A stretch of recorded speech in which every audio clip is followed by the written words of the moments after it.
Hi, it's me, Miss Jazz, and today for our reading comprehension literature lesson, we're going to be reading the story Keith Haring, the Boy Who Kept Drawing. So, this story is about a famous artist named Keith Haring. The story was actually written by his sister, Kay Haring, and Keith Haring was actually predominantly well known during the 80s. His art was very whimsical, bright colors, bright patterns, as you can see here, bold lines.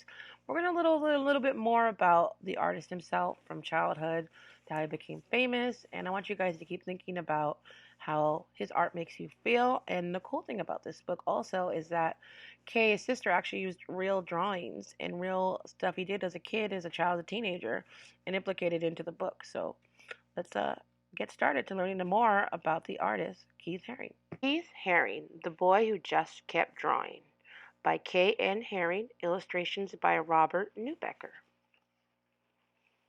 Keith Haring, look at this inside of the flat book. This is a lot of the kind of drawings. You can try to pick out some of the drawings we saw earlier when I was discussing his artwork. Let's go. Keith Haring, The Boy Who Just Kept Drawing. And there's a little illustration of Keith Haring himself. There was a boy named Keith. When he was little, his father taught him how to draw dogs and fish and funny things. His dad would draw a line, then Keith would draw one, and soon the whole page would be full.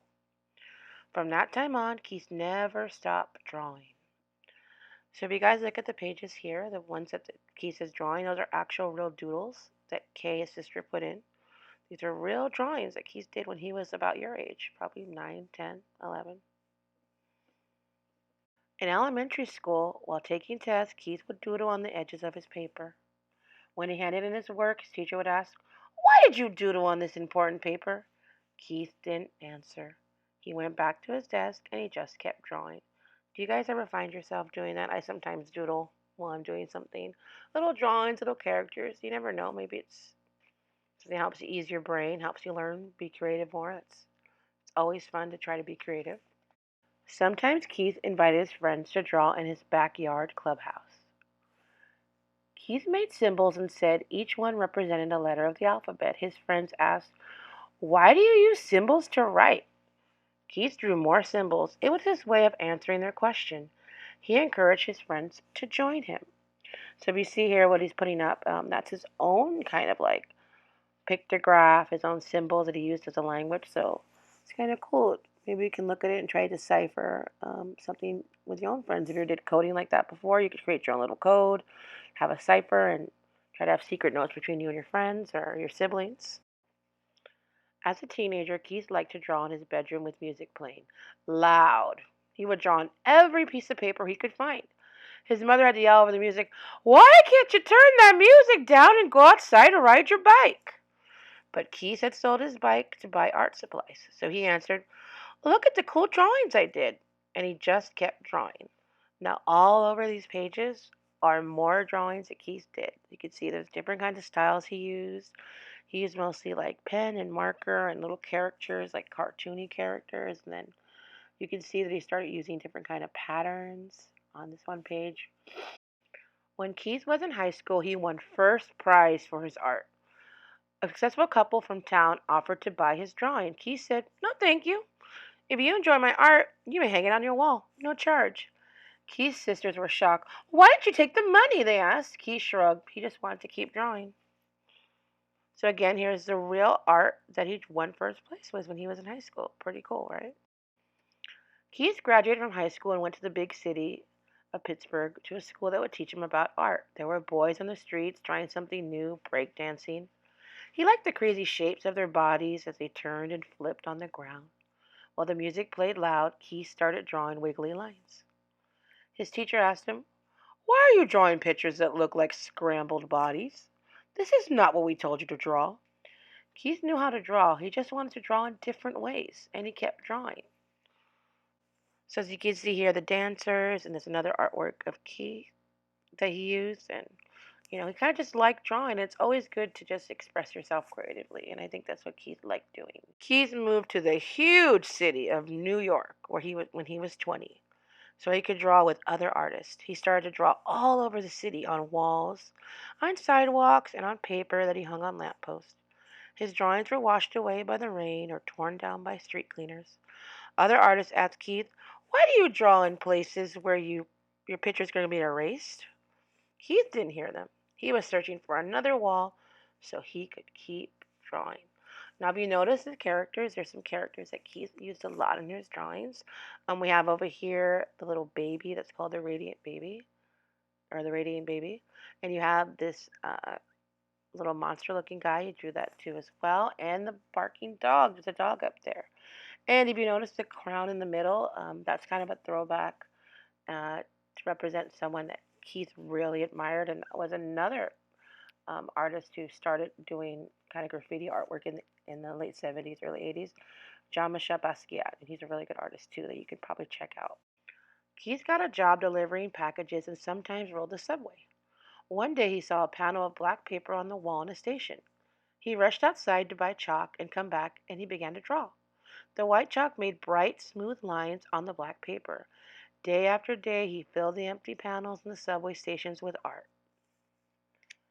Soon people who rode the subway were looking for the white chalk drawings. No one knew the name of the artist, but his drawings were easy to recognize. People asked him, "Why are you drawing here?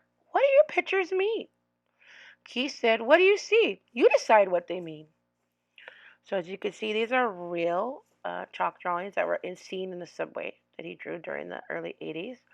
And very cool and very interesting. And he always wanted you to see, what do you see in the art? What does it make you feel? If you look at these drawings, how does it make you feel?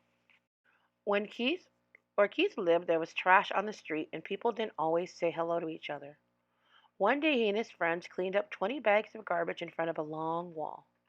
Then Keith painted square faces with smiles and body shapes dancing upside down. The neighbors liked the drawings and stopped to say thank you. A policeman came by and lectured Keith. "Why did you do this? I have to give you a ticket because you didn't get permission." Keith paid the fine and just kept drawing. So this is a picture of a real mural that Keith drew outside where he lived. It's not up today anymore, sadly, though. A lot of his murals aren't up today. But he's very cool. You can see the dancing people, and you have the three eyes. That was called the three-eyed monster, the smiling monster there, and different kind of things he drew. Soon people wanted to see more of Keith's drawings, and he was asked to display his work in an art gallery. Art was hung from floor to ceiling, and in between he painted on the walls. Keith invited everyone to come and enjoy his work. All of Keith's artwork sold. The gallery owner asked him, "What are you going to do with all this money?" Keith said, "I read in the newspapers that there are kids who don't have enough to eat. I didn't have this money yesterday, and I was happy if I don't have it tomorrow. I'll still be happy. All children need to eat. I'll send the money to them." The gallery owner gasped, "Why?" Keith just smiled and started to draw again. You can see these are all real artworks that were displayed during Keith's artwork exhibit. And there's some interesting characters you can see in there. Have you ever heard of the artist Andy Warhol? He's the guy with blonde hair and black sunglasses. That's a kind of a homage to him. But that was really interesting and nice of Keith to be doing. He decided that, you know, the money should go to a good cause. What is he going to do with it? Help out children. Now people were inviting Keith to draw in famous museums and exhibits in galleries all over the world. He was proud that he'd become a successful artist, but whenever he went, Keith would instead paint a mural so everyone could enjoy his work, not just the people that had money to buy it. During a visit to Paris, France, Keith painted on the outside of a children's hospital, 6 stories high. Newspaper reporters came to take pictures and asked, "Why did you paint at the hospital? Do you think it'll make the sick children feel better?" He didn't have time to answer. He had to finish the painting. And so there's a picture of the real painting that he did. He did it all for free. When the Statue of Liberty was 100 years old, Keith drew an outline of the famous statue on a huge piece of vinyl fabric. Then he asked 900 kids to help him finish the drawing. Keith told them, "You can draw anything, whatever you want. No one can say it's bad or good. It's yours." So here's an example of Keith with the kids drawing, which is very fun. Would have been really interesting for you to go out there and do that yourself. I thought it would have been really fun. Been able to draw and then be displayed, and you would have been able to meet the artist. When the giant painting was displayed, people were amazed to see what Keith and the kids had made. But the art critics couldn't understand why a famous artist was drawing with kids. But you know Keith, he just kept drawing. Keith painted all over the world. He would draw on anything, anytime, anywhere, wherever he went and whatever he did. He would not stop. He just kept drawing. And everyone wanted to know, and together they shouted, "Why? Why do you draw all the time? Why do you give your artwork away? Why do you draw on buildings, on people, on clothing, on furniture, on subway walls, on cars, on skateboards, on walls that belong to no one, and on things to be thrown away? Why do you draw on everything?" Keith stopped drawing just for a moment and he answered, "I draw all the time because there are many spaces to fill.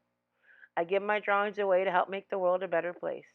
I draw everything because everyone needs art."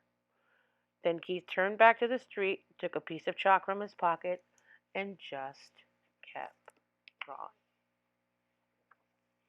The end. And what did you guys think of that story? That was very interesting to learn about the artist, Keith Haring.